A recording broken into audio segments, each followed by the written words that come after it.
મારો ઘરવાળો દારૂ પીવે છે, મારો છોકરો જુગાર અમે દારૂ પીવે, મારા છોકરા કેતા પારવા સરકાર શું કરે? તો અમે જ્યાં તે પરિણામ લેવું હતું અમારે સાપડાને તા પારવાના.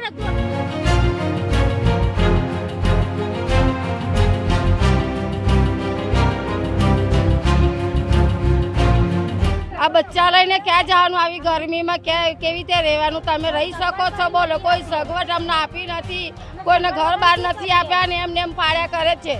છાપરાઓ તો ક્યાં જાય બચ્ચા લઈને? બોલો. ઘરના બહાર જોઈએ, બીજું કાંઈ ના જોઈએ. અમે કુટા કરી કઈ ઘર જોઈએ, કુટા કરી 105 વર્ષની મારી ઉંમર છે. અમદાવાદ છે જ નતું અને હું વસરથી શું બેઠા મને બધી માલુમ છે. કાળ ઉપરનું ઠેકાણ કહેવાતું હતું, 5 પત્રનું ધાર્યું હતું. આટલા વર્ષોની હું છું. જો તમને કોઈ દયા આવે તો કોઈ ગરીબ લોકો હોય એની આગળ પાર પાડજો.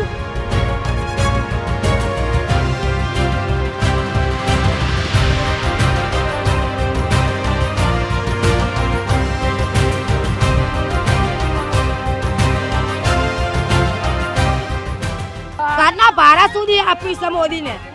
કેટલા ભાડા આપ્યા? કોઈને 25 આપ્યા, કોઈને 20 આપ્યા, કોઈને 26 આપ્યા. અમે એમ કહે કે અમારે ઘર બાર નથી, જો અમારે ખાલી એક મકાન આપો, ભલે સાપરી આપશો ને તો અમારા બચ્ચા લઈને અમે નાના મોટા સાપરી કરીએ. સરકારે ફોર્મ આપ્યા છે ત્યાંથી, અને એ ફોર્મ લઈને આ બધા આયા છે. તો ફોર્મમાં બધો પાકો પુરાવા, કોઈને પાકા પુરાવા ના હોય તો ક્યાં જાય? બોલો. મારો થોડો આશરો રાખો. અમે જ્યાં ઘર પડીએ ને એટલું કરો. અમે ખાતાવાના રહીએ, પીધાવાના રહીએ, પાણીવાના રહીએ. અમારો કોઈ આધાર નહીં, ગામમાં ઘર નહીં, બહાર નહીં, સુરત.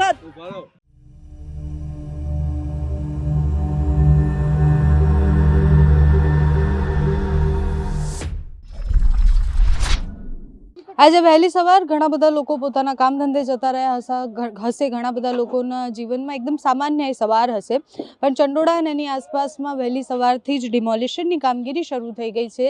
અને આ લોકોની સવાર એ પોતાના ઘર વખરી બચાવવા માટે થઈ છે. આ લોકોની સવાર એવી રીતના થઈ છે કે ભાઈ બુલડોઝર આવી ગયા. અહીંયા મોટાભાગના લોકોએ તો 1 મહિનાથી એમને ખબર જ હતી કે ભાઈ ખાલી કરવાનું છે, એટલે ધીરે ધીરે બધાએ ઘર ખાલી કરવાની શરૂઆત કરી દીધી હતી. ફેઝ 2નું એ ડિમોલિશન કામગીરી શરૂ થઈ ગઈ છે. અહીંયા ચંડોળા અમે આવ્યા છીએ અને મોટા ભાગના ઘર તૂટી ગયા છે. અહીંયાના લોકો સાથે વાત કરવી છે. શું નામ છે બેન તમારું? મધુબેન. અને મધુબેન શું કામ કરો છો? ઘર કામ કરું. ઘર કામ કરો. અચ્છા, કેટલા ઘર હતા અહીંયા તમારે? અહીંયા તો ઘણા બધા હતા બેન ઘર, પણ આ ઘર પડી ગયા. હવે નાના છોકરા લઈને ક્યાં જાય? હવે ગરમી કેટલી બધી પડે છે, બધા ભૂખે મરશે, પાણી વગર તરસે મરશે. ક્યાં જઈશું બધા? બોલો. હવે અમારા છાપડા પાડી નાખ્યા, પછી ક્યાં જવાનું? અમારે આ બચ્ચા લઈને ક્યાં જવાનું? આવી ગરમીમાં કેવી રીતે રહેવાનું? તમે રહી શકો છો? બોલો. કોઈ સગવડ અમને આપી નથી, કોઈને ઘર બહાર નથી આપ્યા ને એમને એમ પાડ્યા કરે છે. છાપરાઓ તો ક્યાં જાય બચ્ચા લઈને? બોલો. અને આગળ ચોમાસું આવે છે, પછી આ બધા વસ્તી કેટલી બધી છે, તડકે મરે છે, ભૂખે મરે છે. પણ આને અમારે ક્યાં જવાનું? બોલો. પરિવારમાં કેટલા લોકો? પરિવારમાં તો એક ઘરમાં અમારે 5 જણા એવી રીતે હોય છે, 6 જણા હોય છે. હવે પરિવાર તો બહુ જણા છે ને કેટલી બધી વસ્તી છે. નાના નાના બચ્ચા કેટલા છે બેન? અમે ક્યાં જઈશું તાપના?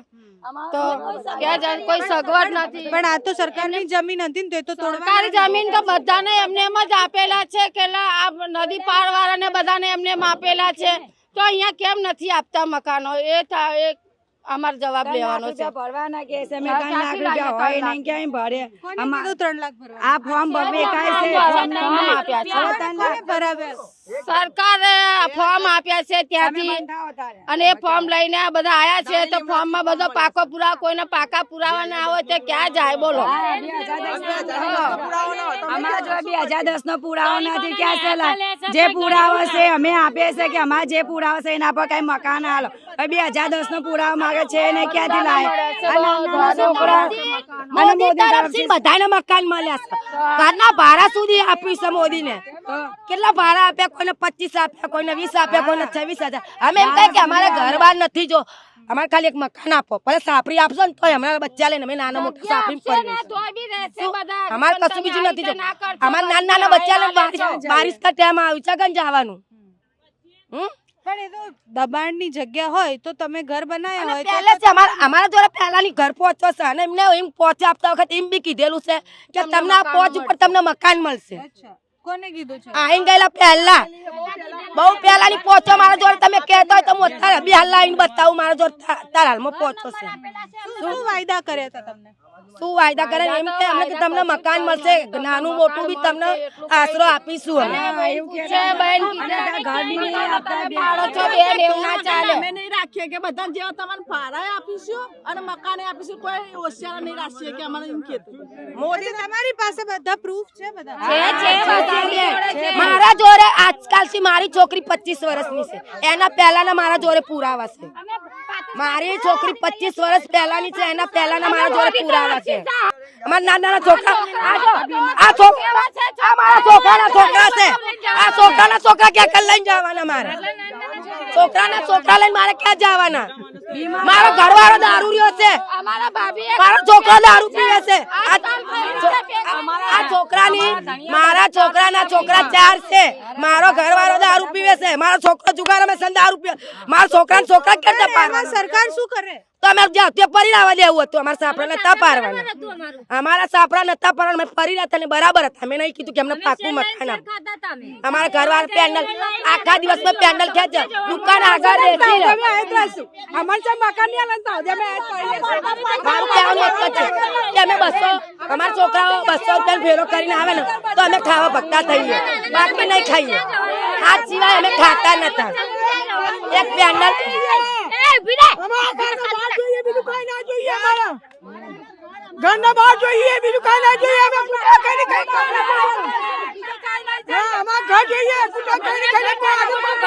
અમને 20 તારીખનું કીધું છે બરાબર. 20 તારીખનું શું? 20 તારીખે અમને કીધું છે કે તમે ઘર ખાલી કરી દો બરાબર. બરાબર આગળ અમને 7,500 રૂપિયા ભરવાનું કહે છે કે તમે 7,500 ભરો બરાબર. હવે અમે તમને 7,500 ભરવા જઈએ તો અમે કઈ બી નાનું મોટું કઈ ભાડેથી મકાન લઈ લઈએ બરાબર. હવે અમારું મકાન જઈ શકે છે એમ. તમારું મકાન લાગે કે ના લાગે એનું કોઈ ગેરંટી નહીં એવું કીધેલું છે. એ બી તમે કેવું કે એ બી તમે 7,500 રૂપિયા ભરતા બી તમારું કોઈ નક્કી નહીં. કેમ કે વિશ્વાસ કેવું કે અત્યારે કોઈ સાહેબ મોટા બે હોય તો ચલો આપણે એને જવાબ આપીએ. તમારે કે 10,000 ઘર છે કે 5,000 ઘર છે એમાંથી કે તમને એ ફોર્મ કોણ આપી ગયું? ક્યાંથી ફોર્મ આવ્યું છે? એના પાછળથી આપી ગયો. હવે નાના ફોર્મ છે તમારી પાસે? ફોર્મ આપો. એક મારો થોડો આશરો રાખો અને જન પડીએ ને એટલું કરો. અમે ખાસાવાના રહીએ, પીધાવાના રહીએ, પાણીવાના રહીએ. અમારો કોઈ આધાર નહીં. ગામમાં ઘર નહીં, બહાર નહીં. છૂટત ગામમાં ઘર નહીં, બહાર નહીં. પડી જતા તમારા હિસાબે અમે આશરે રહેતા હતા. મજૂરી મહેનત કરીએ, લાવીએ અને ખાઈએ બેટા. આટલો અમારો આશરો તો બીજો કશો નહોતો. આટલો આશરો અમારો તૂટી ગયો. અમે એકે આધારવાના થયા. અમારો કોક થોડો ઘણો આશરો ખરી આલો. અમે બીજું કાંઈ માગતા નથી તમારા ભાઈ. ધન માલ ધન જ નહીં માગતો. અમે મને શ્વાસ કર્યો. હું કયો એ મોટો સાહેબ હાથ જ કરશે. જેટલું હોય જીણા પાર છે એટલો આધાર માજી અને તમે આટલી વર્ધી આટલી અવાજ અમારો આટલો અવાજ અમારો સાંભળી અને તમે સારું કામ કરી બતાવશો તમારા ગરીબ લોકોનું તો તમારું સારું થશે બેન. અને બીજું કોઈ માગતા નહીં. તમારા પાસે કોઈ ધન માલ અમારા બંગલા નથી જોઈતા. અમારા બંગલા નથી જોઈતા. એક થોડો આશરો અમને પડી રહેવાનો. ફોર્મ ક્યાં છે? કોને ફોર્મ ભરેલું છે? 105 વર્ષની મારી ઉંમર છે. અમદાવાદ છે નતું અને હું વસેલી છું બેટા. મને બધી માલુમ છે. કાર્ડ ઉપરનું ઠેકાણ કહેવાતું હતું. 5 પત્રનું ધાર્યું હતું. આટલા વર્ષોની હું છું. જો તમને કોઈ દયા આવે તો કોઈ ગરીબ લોકો હોય એની આશા પાર પાડજો. બીજું કોઈ કહેતા નહીં. જે તમે માગશો એના ભાઈ હશે એ હાલશે તમને. અને તમે સાબુજી રાખજો. બસ આટલું મને સવાર ચાલે છે મારે બોલાતું નહીં. ડિમોલિશનની કામગીરી અને 105 વર્ષના બાથી લઈને નાનામાં નાના છોકરા સુધી વાત કરવાનો પ્રયાસ કર્યો. આ એ ફોર્મ છે જે ફોર્મ એમને આપવામાં આવ્યું હતું. વૈકલ્પિક વ્યવસ્થા માટેનું છે.